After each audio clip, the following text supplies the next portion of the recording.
Hey, welcome back to the next scenario we're going to do for Heroes of Terrinoth. We're going to do a foul ritual. But before we start, I wanted to read a user comment.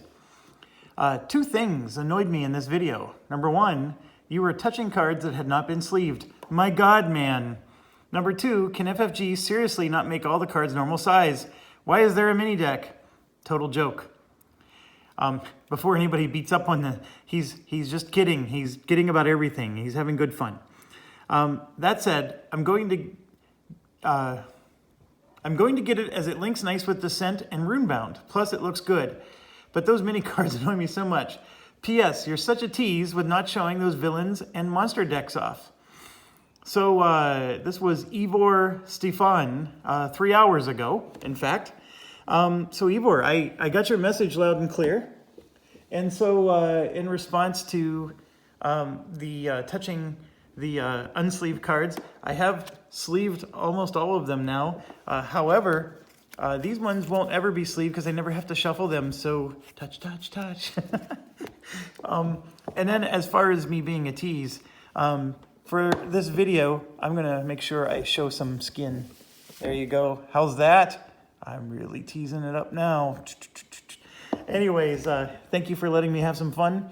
We're getting ready to do this, and Ivor's going to get his wish. I do have to show all the monsters and villains this time. Well, actually not the villains, but we'll go through them real quick. But the monsters we do, because this scenario is triggering some rules we didn't cover in the first scenario. So you're going to get to see how that plays out. And let's go ahead and get started. The first thing, obviously, is we are still doing an easier one. I'm not quite ready for the harder ones yet.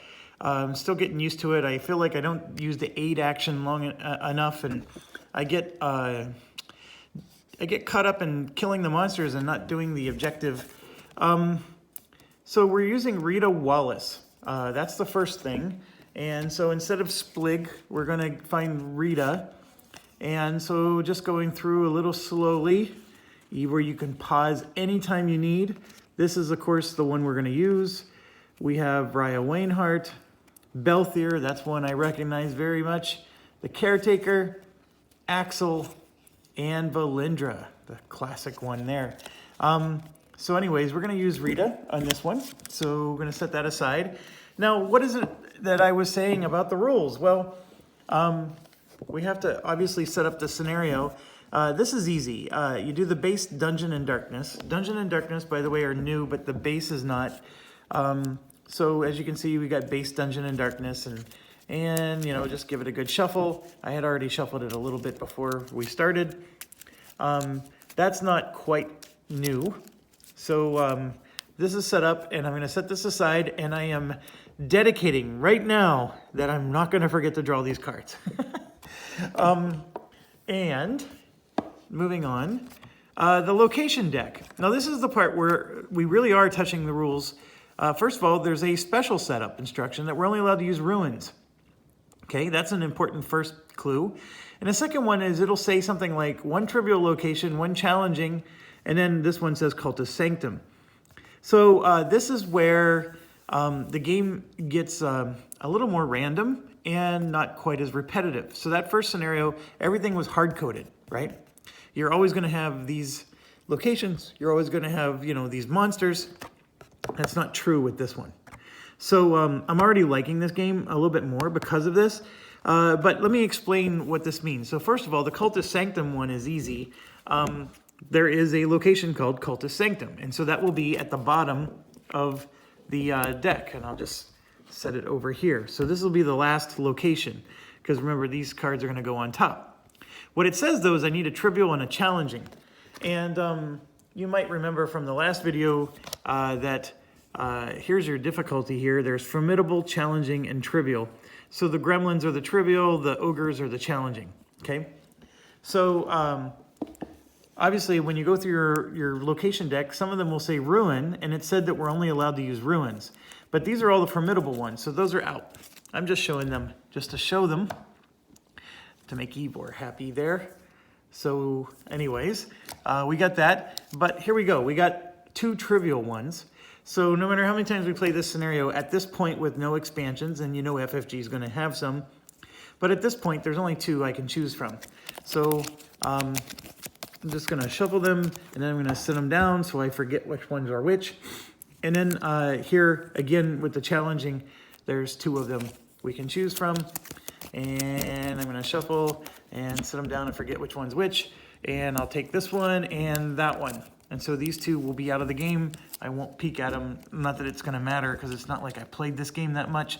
I played it a whole 1 time. All right, so the deck, yeah. So 1, 2, and 3. And that is our location deck. Obviously, the top one's going to be revealed.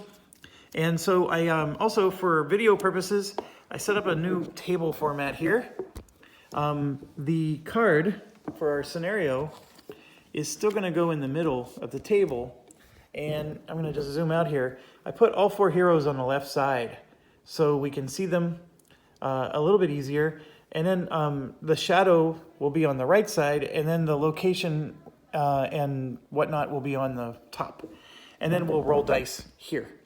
So that's what I'm hoping to do. And, you know, all plans sometimes go in crazy ways. But, okay, so we're not done yet. Now, when it comes to the monsters, we have the same thing. So for sure, we have Dark Priests. But then we have to pick 1 trivial set and 2 challenging. And here we have to pick a trivial set, 3 challenging, and a formidable. So the only enemy in this entire stack that is guaranteed is the Dark Priests. So I have those already gathered, and we're going to set those aside. Those are some nice first edition ones there. And then what I did was these are all the trivial ones. And let's get this location deck out of the way. So here's the trivial monsters. So for Ivor here, Cave Spider, Goblin Archers, Reanimate Warriors, Zombies, Rat Swarm, you should be familiar with those, and Bandits. Okay, so I don't know what the best way is. Like, should I just take like 1 of each and shuffle? Actually, let me think about this. 1, 2, 3, 4, 5. Oh, perfect. It's a perfect 6. So I'm going to grab a die. Pardon me, my dog is in my way. And my dice, I have a whole stack of them here, so we're going to roll 1 through 6. So let's do it. Okay, I rolled a 4. So that means 1, 2, 3. These zombies made the cut. All right, and then we have to do 2 challenging sets. And the challenging sets are the Witchers, you might be familiar with. Ogre for 2. Hybrid Sentinel for 3. Reanimate Archer for 4. Wraith for 5. Crow Hag for 6. And Sorcerer for 7. Changeling for 8. So I'm realizing the dice thing's probably not going to work very well. I'm just going to go get an 8-sided die. Why do I do that? I have one. Let's do it. All right, I got a 1. So the Witchers are in. Okay, and then we need another. So let's roll again. And I also got a 3. So that means the Hybrid Sentinels are in. Those are always pretty beefy. Okay, so that is the top deck. So we have Sentinels, Witchers, and Zombies. And we should have the Dark Priests. What did I do with them? Oh, I would lose something if it was right in front of me. So, what on earth? Oh, I turned them over. Okay, and then here's the Dark Priest. So we're going to shuffle, shuffle, shuffle. And this, of course, will be the top of the monster deck. as by now you probably figured out this rule, and the fact that you're watching me do it is probably a little painful. But anyways, this is just something we didn't cover before. So we're going to do 1 trivial set, 3 challenging sets, and 1 formidable. So I know that the trivial has 1 less, and so I'm just going to ignore 6s. And of course I roll a 6 twice. Okay, and then I get a 4. 1, 2, 3. Oh, look at that. That's the rat swarms. 4. Okay, and then the rest are out. And yes, I am still being a huge tease. I haven't shown any of the formidable ones yet. And we're going to do 3 challenging sets. So I'm going to just roll 6-sided die for this. 1, 2, 3, 4. So the crow hags are in. That's 1 of them. And let's roll again. The ogres are in for 2. 1, 2, 3. And the changelings are in for 3. And that's all I needed to do from that. So set those aside. Now we have to do 1 formidable. And here we go. We got the crypt dragon for 1. Carrion worm for 2. I loved being the overlord and tearing people up with those. Mountain giant for 3. Golem for 4. And there's only 4. So I'm going to just ignore 5s and 6s. And there we go. We have the crypt dragons in this game. All right. So that's it. Thank you for your patience with that. I'm going to go ahead and shuffle these. I am noticing, by the way, that this monster deck is significantly larger than the last one we just did. So we're probably going to have a lot of battles in our future. I also went through and changed up some of my starting characters based on our last playthrough. I still haven't looked at the advanced classes to tell you which one I like. I can tell you that I always went Rune Master over Geomancer when I play Descent, but this game does not always translate like that. Like for example, the Druid class, I can't remember what it's called, the Spirit Speaker is pretty darn good in this game, whereas the Disciple is more fighty-fighty. And I know in like Descent, I like the Disciple because that had one of the most powerful healing abilities, whereas the Spirit Speaker was a little more hokey that way. But anyways, this isn't about Descent, but I just can't help but, link the two whenever I'm playing. And I have played a lot of hours of Descent. Anyways, we're ready, so let's dive in. Everyone you speak to in Haverford knows someone who has gone missing. Count Osric Cunningham has offered a handsome reward for a solution to this spate of disappearances, and though Osric is not known for his reliability, Countess Elena Cunningham is more responsible. Your investigation quickly turns up a name, Rita Wallace, once a curator of Osric's extensive collection of eclectic curiosities, and as of late, obsessed with the legends of the Blood Guard, a cryptic and dangerous order. The last people who saw her insist that she was acting strangely and keeping ill company. With no better lead, you head into the ruins that pepper the landscape near Haverford, following Wallace's last known trail. Your gamble is soon rewarded. Hiding away from prying eyes, you find men and women in dark robes with arcane implements arrayed around them. What's more, you spot the missing townsfolk, bound and arranged just so. You shudder to think what awaits them as the ritual proceeds. In the distance, you see other fires burning, marking more cultist sites. You must hurry if you want to save them. We should probably, I just can't help but think of like college initiation rituals where everybody's wearing robes, or a graduation ceremony. I think this would be a good spoof. But anyways, that's our story. I'm going to put out an opinion. The plot it's there. I mean, I'm not saying that it's nothing, but if you're looking for a game that's rich in text or whatever. This isn't it. I mean, this isn't, I mean, I could have not read this at all and still enjoyed this game.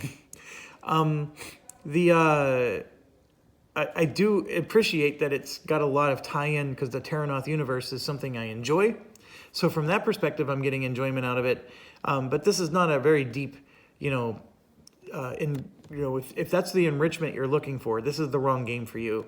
And it happens to not be what I care to discover. So I'm totally happy with it. I'm just pointing that out. All right, so let's see what our victory conditions are. At the end of this round, if the final location is fully explored, you win. So we have to get through all the locations. Read victory on the back of the sheet. If all heroes are defeated, we are lost. So that's what's interesting, is there's still only 3 locations. So we did a trivial, a challenging, and then the Cultist Sanctum. So not too bad. On the green, we're going to get an activation. On the blue, we get an activation. And I'm sorry, an upgrade. What I'm curious about is, do we only ever just upgrade twice every single scenario, or are there some scenarios where we're going to get to upgrade more than twice? That's all I was looking at. You start the game with 4 cards, you only get to upgrade 2 of the 4.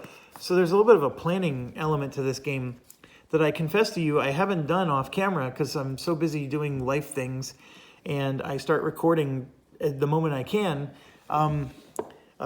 I actually do want to sit down and study these classes and these upgraded classes, and I'll start to get like my favorite of, what's the best path to suit my play style. But I don't have that yet. So one last thing. At the start of the peril phase, the party may discard 2 success tokens to place 1 on the colored spaces of the peril track. They may place the success on the green space if the party is at a trivial location, a blue space if the party is at a challenging location, and red if it's at cultist. The party may do this more than once per round. And I think what it's getting at is for each token on this space less than the number of heroes, we're going to be suffering damage.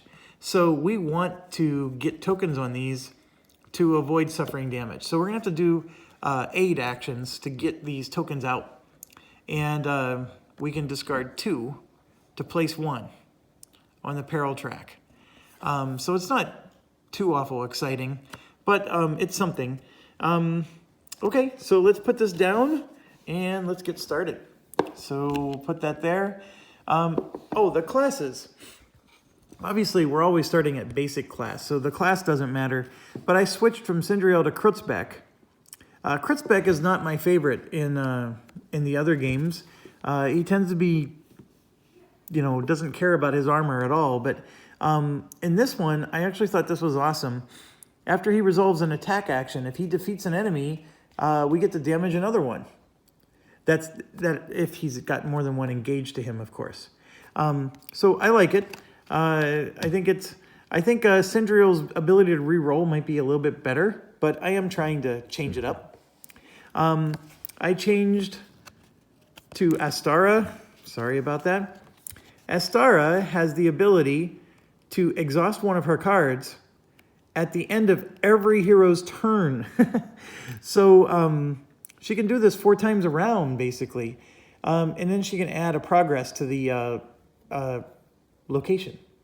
I thought, this is a really nice character if you really want to just spam that location. Oh, excuse me. Card. And again, keeping in the spirit of showing you guys some new characters that are different than the ones we played before. Landrick, if you remember, his ability was if he didn't spend any success tokens during his action, he got one for free. I didn't find that to be all that useful. But the reason he's nice is he had the most hit points for a mage. Okay, now going to this one. During your attack action, apply -1 to the resilience of each target. I remember I was debating using her or the other one. I chose the other one, and the other one required you to spend a success token to basically, you get to just do 1 automatic damage to something, which is very powerful. However, it was limited by the success tokens. There weren't that many on her at the time, whereas this is in effect every time you attack. I just find this to be, it's slightly less powerful from a ability to do damage perspective, but it's most powerful in terms of I can now use those success tokens for something else. And so I think overall this is a more powerful character. So I am really happy with switching to this. I think there was nothing wrong with the other one. And then I did like Averick Albright, but this one I'm starting to appreciate much more. At the start of the enemy phase, we can exhaust a minion or master engaged with you. That's amazing. So basically, if somebody's engaged to Ashrian, she can just exhaust them and they don't even do anything to her. So I think that's much more powerful than I originally thought when we started. And guess who I made the party leader? I made her the party leader. So she can at least disengage one of them. I probably should move Krutzbeck up. And in fact, I will. I didn't pay attention to the rest of my order. Let's keep the scout in the back. And we'll make the fighter second, because Krutzbeck is going to want people engaged with him for his ability. And let's go ahead and get started. So the location is the Ancient Temple. At the start of the travel phase, the party leader chooses one hero. That hero may exhaust one activation card to claim 2 success tokens. That's pretty nice and generous. So we have a 2 and a 2. So 2 enemies are going to be engaged and 2 are going to be in shadow. So I'm going to draw the 2 that will be engaged first. And then here's the 2 in shadow. And remember, we're going to put the shadow deck to the right here. And my other cards are just way over here. In fact, I'm probably going to move them way over here to the left instead, so they're closer to the heroes. And then let's look at the first one. It's going to be engaged with Ashrian, our cleric. It's a zombie. So it has the grab ability. We'll get more into it later. But the zombie is engaged to Ashrian. And then the next one is the Hybrid Sentinel, and that's going to be on Krutzbeck. So let's just make sure we have enough room for everybody to have a card. We can also put them to the side like this. Actually, this might be better. So I'll put it off to the side like that, and then we can see who's engaged with what. Okay, so it is our turn. We are on a trivial challenge location. So during the peril phase of the trivial challenge location, we're able to put 1 token here. And when we get to this green phase, we're going to suffer 2 damage for each token on this space less than the number of heroes. So we're playing 4 heroes, right? If I put 1 token on there, we're going to be giving out 3 times 2, 6 damage. That's a lot.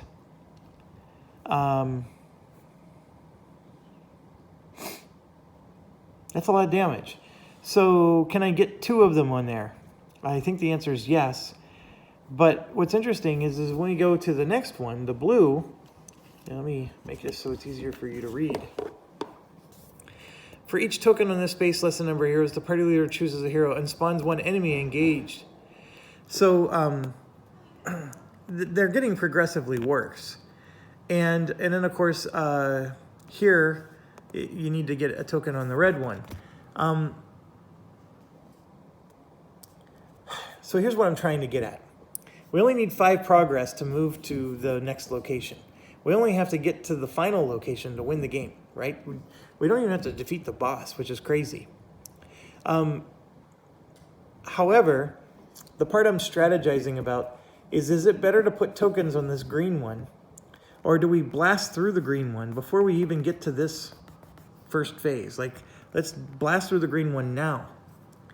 And then what we do is we are going to be able to put 1 token on, assuming we can get the green one accomplished. And then we're going to have more turns to put on the blue. Because look here, the blue is actually going to happen twice. That is brutal, in fact. Because if we put tokens on this blue, we have to also put tokens on that one. All right, this game, oh, you guys. All right, let's not worry about it too much. So what do? Do we deal with the people we're engaged with? I'm going to say no. Ashran can just exhaust that zombie every day and twice on Sundays. So until she gets another one, I don't need to worry about it. Krutzbeck, on the other hand, might worry.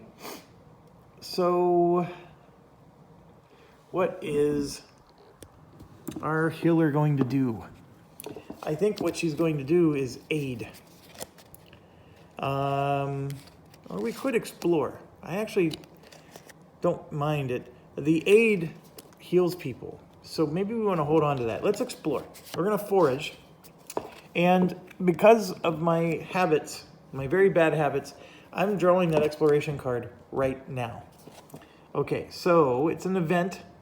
And of course, I have to wait until I'm done with the attack. So I'm going to do the attack now.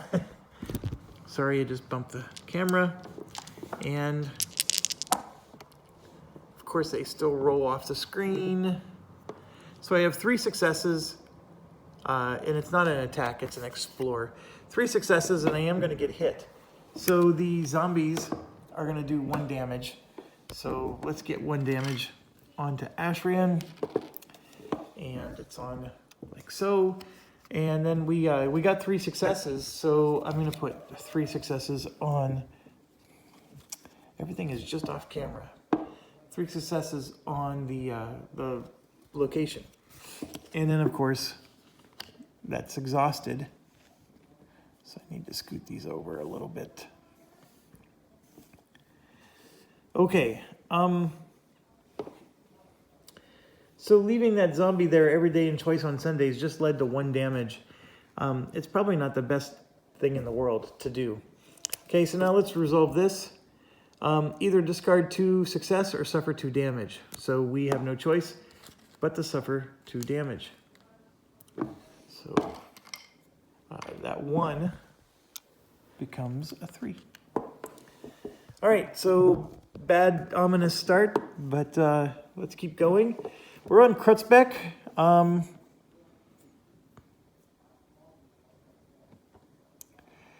I think he's going to do what he was born to do. Cleave. So cleave lets him become engaged with an enemy. So we're going to bring the zombie away from... Oh, are we or are we? Ooh.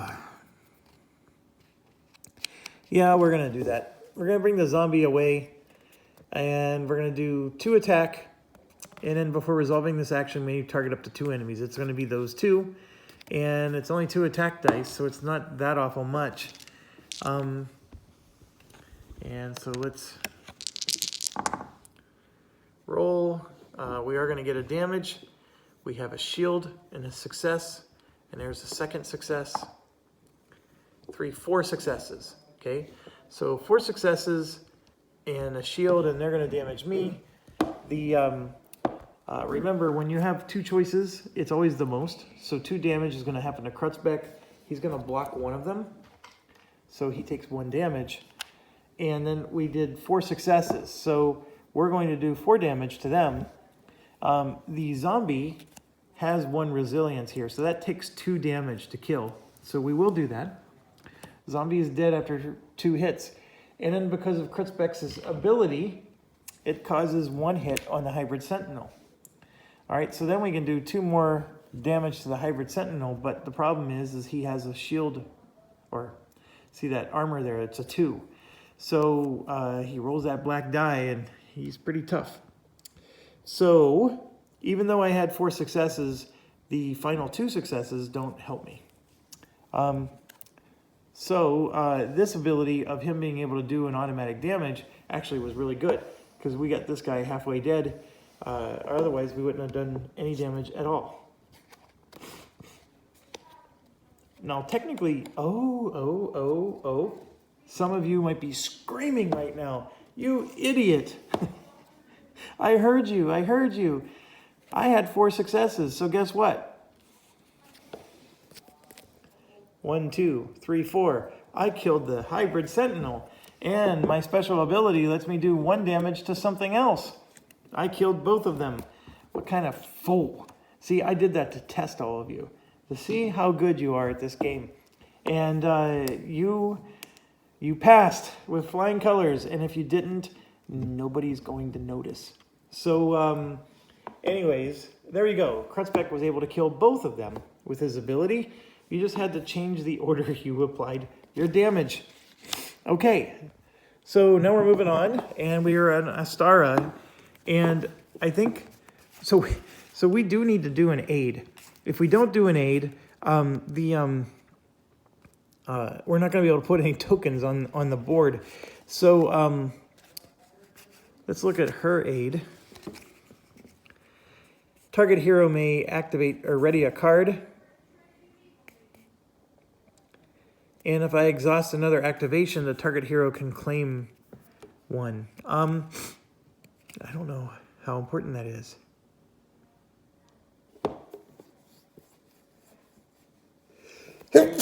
Sorry. I'm just going to do this straight up. I'm going to select Krutzbeck so he can get his... I want his attack card back. So Krutzbeck gets his attack card back. And apologies, I'm trying to get this camera to be more at an angle here. So we're going to roll 2 dice. And I have to sneeze again. I apologize. But it's not coming. It's just sort of like torturing me. So we're going to roll 2 dice. And we already activated or readied their activation card. And I'm not going to exhaust. So let's just hope we get at least some success here. And we did. We got 1 and then 2 successes. So that's good. We needed 2, and those are going to go on Krutzbeck. All right. Now we move on to Tethyrus. Yeah, Tethyrus. I'll go with that. And we are for sure going to do an Explore. So we're going to roll 2 dice. We're going to draw 2. Keep 1 and put the other on the top or bottom. And so I am going to draw those 2. I'm just going to lay them right here in the middle of the camera so we don't forget them. All right, and then let's roll the 2 dice. So I have 3 successes, and that was enough. I only needed 2. But I am going to put 3 on just because we may have to subtract 1 later. All right, so that's done, and let's check out what we got. We got an event. You may discard 1 if you do, an enemy engaged with you suffers. And another event. You may exhaust 1 activation card if you do, become focused. Well, this is interesting. This one is not the end of the world. So what I'm going to do is I'm going to put this back on top of the deck. And we just know that the next one is going to require a success token. But this one, we're going to do now, we can exhaust an activation card. If we do, we become focused. So let's go see what focused is and decide if it's worth it. Focused. When resolving your action, you may discard this card to reroll 2 dice. Ooh, I will do that. And I'm going to get rid of the... I'm going to get rid of the attack card. Just don't plan on doing a lot of attack with this thief right now. It's a pretty weak attack. But, has the focused ability, so I'm going to put that right on, well, sorry. And we're done. So now we go to the enemy activation phase. So Ashrian has to go first and is going to activate the one on the left. Hybrid Sentinel. First thing is Inflict and then Pray. So let's do Inflict. 2 damage is going on to Ashrian. So Ashrian is not doing great as a party leader. Maybe the decision to make her party leader was not the best in the world. And then let's figure out what Pray is. The enemy becomes engaged with the hero with the most damage. Well, guess what? That's Ashrian.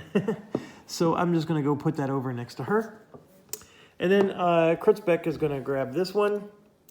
It's the Goblin Witcher, and you guys might remember this from the last video.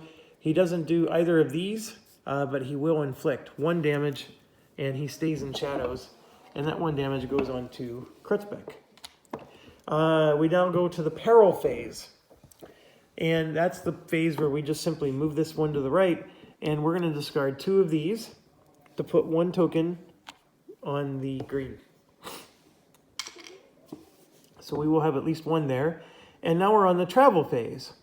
And it says the party leader chooses 1 hero. That hero may exhaust 1 activation card to claim 2.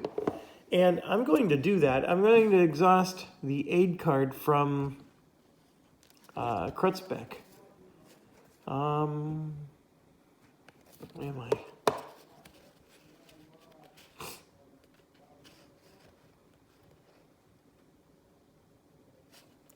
Yeah, I'll go ahead and do that. I'm going to get rid of the aid card from Kritzbeck and claim 2 more of these. But we know, that's fine. I'll go ahead and do that with Kritzbeck.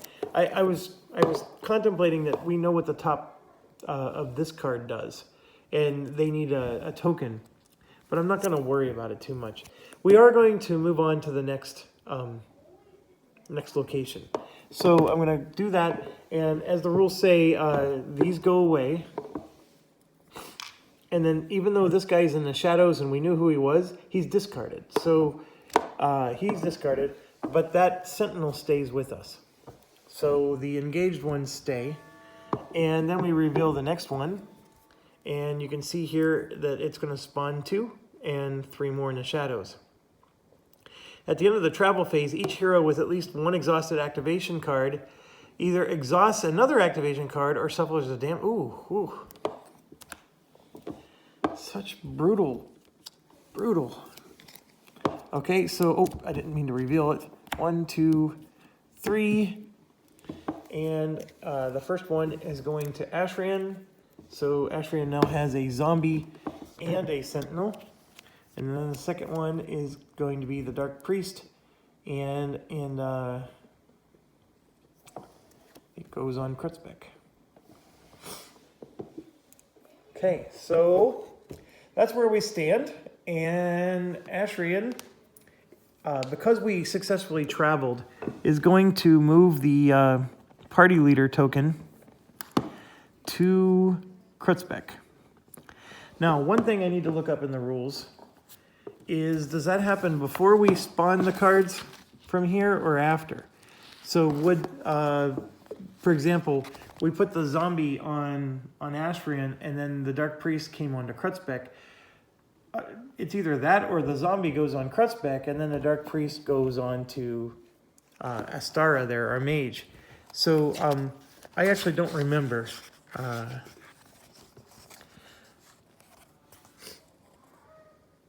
Okay, so let's do this together. The party leader discards the active location and any progress on it, as well as all enemies. We did that in the shadow, except those with the nemesis trait. Okay, the party leader may pass the token.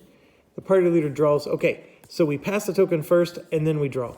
Okay, so that answers it very clearly. And so it's real simple to do. We just shift everything down by 1, like that. And then we're done. Okay. All right.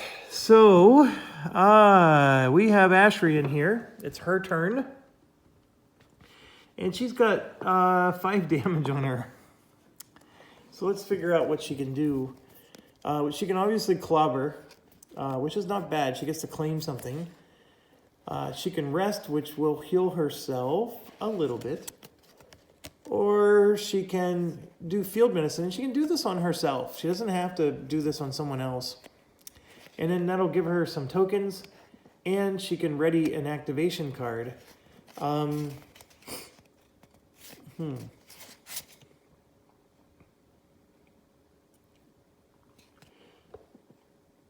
think what she's going to do...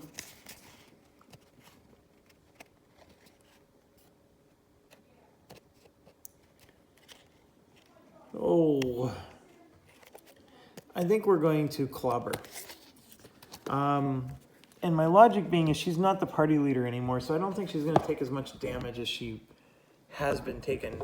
Obviously, we're going to roll a black die with this, which is going to possibly lead to bad things. But let's see what we get. The black die was perfect, and we have 2 successes and 2 shields. Unfortunately, the Sentinel needs more than 2 hits. But we do get to claim a token, which that by itself was not a bad thing. But Ashran basically accomplishes nothing thanks to me. Thank you. I'm here all night. Okay, so now we go to Krutzbeck. And Krutzbeck is going to do a cleave action. And we're going to grab this Dark Priest off of Astara and move it up. So he's engaged to 2 people. His cleave allows him to attack 2 enemies. And that's what we're going to do. So he's going to roll 2 dice to target those 2 enemies. And the question is should he spend 2 success tokens? And I'm going to say no, because we need to put success tokens on the on this board. But we can still do explore and whatnot down here. I don't know. Krutzbeck does need to... You know what? I'm not going to spend the success tokens, and here's why. His ability does an automatic 1 damage, and look at this. 1 health, 1 health. So as long as I kill one of these, the other one dies. So I'm going to just roll the 2 dice. But I do have to roll 2 black dice with it. And let's see what we get. And of course I roll 2 shields and no successes. And they're going to hit me, both of them. So they both hit for 1 damage each. And this blocks 1 damage each. So nothing happens. It's yet another... I've taken 2 hero activations and I've accomplished nothing other than giving 1 success token to one of them. So now we're on Astara. Now Astara has a choice. We can try to explore, which is great. We need 8 exploration tokens. Or we can attack. And there's a part of me that wants to attack. There's a lot of monsters in this game right now. I just don't think I can attack and keep up with them. The other one is we're going to explore. Let's just quit. We're going to explore while we can. So we're going to get an exploration card. Well, that's interesting because we know that this exploration card needs a success token. I don't think it matters. We're just going to draw it anyways. And you may exhaust another activation card to choose 1 enemy engaged with a hero and retreat them. I'm okay with leaving it be. So we're just going to roll 2 dice and see what happens. We already know that we don't have any of these, so we can just ignore this card. And I got 2 successes, so that's a good start to the adventure. And I just feel like I'm playing Lord of the Rings again. That was a hard game. Okay, so done. Now we're on to Thiefy McThieferson, and 2 cards are already exhausted. I can aid or rest. Those are my only 2 choices. So I'm going to aid, and in doing so, I get to claim a success token. So I will do that, and that's for the thief. The thief gets to claim that. The target hero may ready 1 activation card. So who am I going to aid? I'm going to aid Ashrian, because Ashrian has a lot of damage on her. And so I'll let her activate 1 of her cards. Actually, you know what? I'm going to aid Krutzbeck and give him his cleave back. So 1, 2, 3. And I can keep rolling, but Krutzbeck's at his maximum. So here we go. 3 more. Go on to Krutzbeck. He's at his maximum of 5. So He's done. So now we go to the monster phase, which is going to be a lot. So first things first, Ashrian gets to just do this. So the Sentinel doesn't do diddly. Now here though, a lot of bad things are going to happen, and so let's figure this out. I'll start with the Dark Priest. If this enemy is in the shadows, become weakened. It's not. So good news there. And then it's going to retreat to the shadows. So we're going to need to pull the Dark Priest in. Okay. Back up.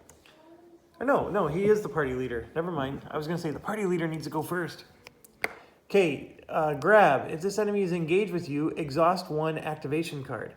So I'm going to exhaust the Exploration one, Kritzbeck.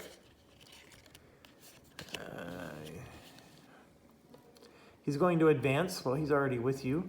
And then he's going to inflict. So one more damage to Kritzbeck. No problem. So now we get to our mage, who has nobody. And we're just going to go left to right. This Dark Priest, by the way, is exhausted. Okay, we know what the Goblin Witcher does. That's 1 damage to Astara. Now I'm going to get to Tethyrus, and we're going to grab this one. And we got the Dark Priest, so it's going to inflict. Oh, it's the Master. That's why it's different. Okay, so it's going to inflict. So it does 1 damage. And then it's going to do a Dark Chant, which it's in the shadows. Oh, crap. So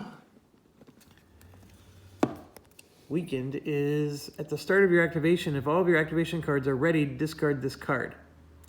At the end of your activation, either exhaust 1 activation card or suffer a damage. Okay, so she's got 2 conditions now. And then retreat. Well, it's already retreated. And now we get to Ashrian, who's going to do this one. It is a zombie. The grab doesn't happen. The advance happens. And then it's going to grab. So it grab, advances, and grabs. All right, so they're all done. And Ashrian has to discard one of these. And we're going to discard... Ooh. I think we're going to have to do field medicine. I'm sorry. I was really looking forward to using that this turn. But I need to heal thyself. So yeah, I'll do that. I think I made a mistake. Some of you might have already been considering typing before the video's over. The mistake I made was I started the hero round with Ashrian first, when she's no longer the party leader. So I apologize for that. That's just a bad habit. Okay, we are done with the enemy phase though. And so now we're on to this phase, and Kritzbeck will get rid of 2. And we're going to put 1 token on blue. And in fact, I'm going to put it on the lighter blue. Let's do that. It doesn't say we had to put it on the closest one. And we are on a challenging location, so it has to be a blue one. We can't do it on green. This is going to move forward. And so, yes, we are now going to have to deal with somebody taking 6 damage. And I'm going to give that 6 damage to...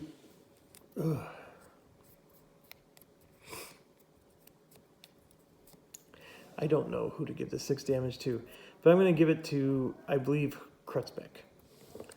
We'll let Kritzbeck take it. And that was tough. In fact, I think I may want to start soloing this with just 2 characters from here on out. Okay, it says, then spawn Rita Walls engaged with the party leader. For each token on this space, the party leader chooses 1 hero. That hero upgrades. Oh, no. Only 1 hero is going to get to upgrade?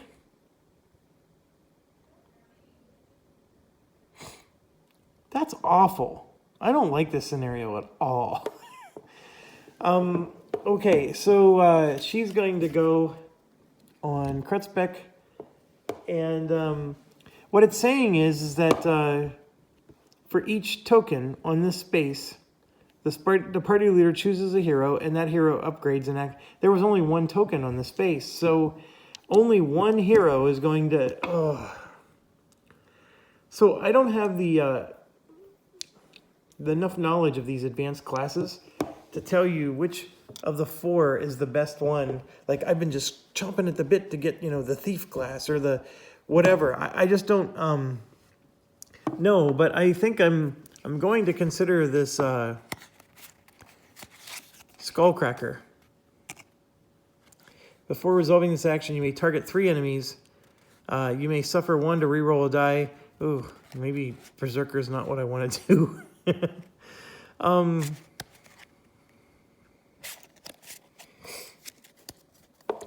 I think because of all the damage then, we're going to go to Spirit Speaker. Let's try that. The aid card actually heals 3, which is nice. But I'm going to give her the Calming Presence because that's the one card that's active for her right now. And so we're going to put that in and get rid of Heal Thyself. So yeah, we're going to go ahead and get her going up on the Spirit Speaker path. So then we get to the travel phase, and it says each hero with at least 1 exhausted activation token either exhausts, you either exhaust another card or you suffer a damage. I'm pretty sure I'm going to suffer a damage across the board. So, going to become a 3, take away the 1. Going to become a 3, take away the 1. This one will become a 2, and this one will become a 2. Yeah. I think, so one of the things I'm struggling with this game is I like to be determined, if you play some games, it's called turtling. I like to research everything, upgrade everything, and then, and only then, do I upgrade my city hall to the next level. And so I like to be a perfectionist, and this game is not allowing me to do that. I have to explore, and get to the end, because that's how I win. And I have to be smart enough to understand that that's all I need to do to win, and I can't worry about the fact that I have all these. So that's been my biggest issue with this. It's not a negative thing. I'm still enjoying it. It's just I have to remind myself that I have to play this way. Okay, so getting to the hero phase, I'm at 52 minutes, so I'm going to stop here, and I'll see you in a few seconds.